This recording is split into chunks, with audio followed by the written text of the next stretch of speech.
आज बड़ चिंतार थी रेसिपी कौन करी बोली सेपटू भाई आसी डाकिला ताहले मुझे जाए देखे तो कौन आसी ना कखारु फूल। ताहले वेलकम टू माय चैनल मु सुमन आपण मानक मो सुमन साहू लाइव चैनल को स्वागत करुच्ची। आसी कखारु फूलर पिठा आमे प्रस्तुत करिबा। एबे प्रथमे कखारु फूल गुड़ी को भल भाबरे बाछि देबा।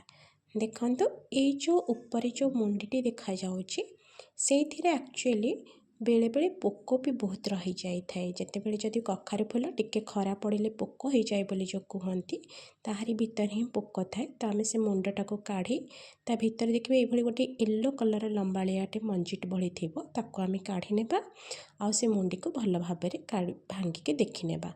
बास पत्र को बाछि सारला परे एबे गोटे पावेल रे आमे किछि बेसन चाउल गुंड यापर पानी ढालिबा।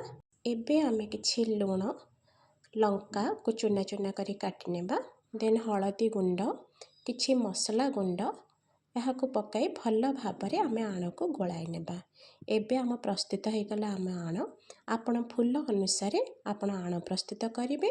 एबे आमे गैस रे बसई देबा आमर तावा को तावा ताती आसिला परे तेल ढाली गरम हेल्बा पर्यंत तेल को छाड़ी देबा। तेल ताती आसिला परे आमे रखिथिबा फूल को ए आणरे बुड़े बुड़े एई भली भाबरे तावार चारिपटे सजेइके देई देबा।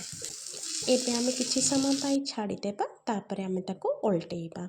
ओल्टेला परे एबे देखंतु मोर हेई आसीची नाली नाली पड़ी केमती आपनको बहुत क्रंची आ क्रिस्पी भी देखा जाउची।